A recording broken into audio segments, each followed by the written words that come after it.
मेरी माँ को बुलाओ। प्रेरणादायक कहानी।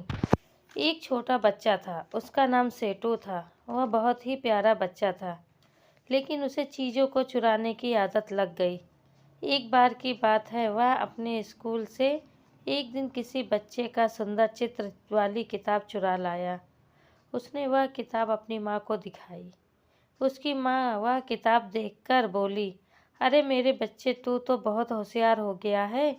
उसके बाद उसने एक दो बार पेंसिल और पेन चुराई और आकर अपनी माँ को दिखाया।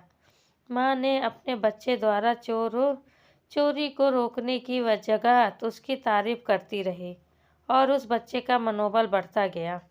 उसके बाद वह बालक बड़ी बड़ी चोरियां करता गया और एक बार एक शहर के बड़े शोरूम पर ही हाथ साफ कर दिया और उसके एक गार्ड की भी हत्या कर दी। उसको यह पता नहीं था कि इस शोरूम में गुप्त अलार्म और सीसीटीवी कैमरा लगा हुआ है।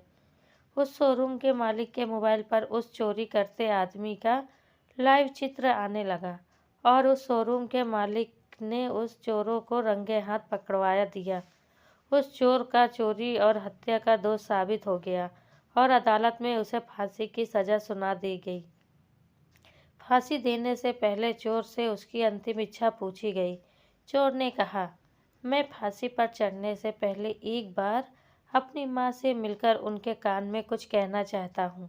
यह एक रिवाज है कि हर फांसी पर चढ़ने वाले इंसान की अंतिम इच्छा पूरी की जाती है। इसीलिए जेल प्रशासन ने उसकी माँ को बुलाया ताकि वह अपने बेटे से अंतिम बार मिल सके।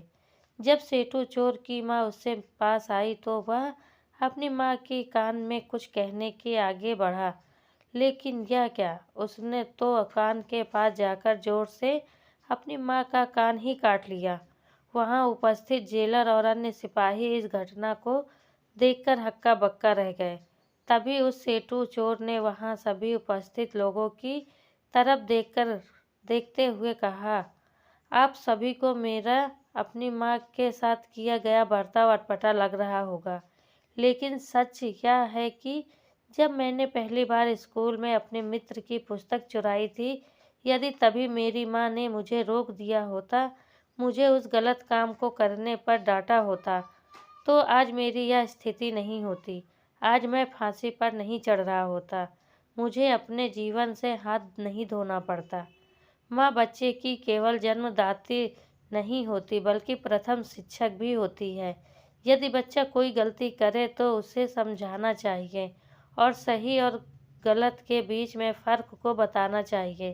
अन्यथा बच्चे गलत रास्ते पर चले जाते हैं और भविष्य में उसके बहुत गंभीर परिणाम भुगतने पड़ते हैं। आपकी क्या राय है? हमें कमेंट करके ज़रूर बताएं।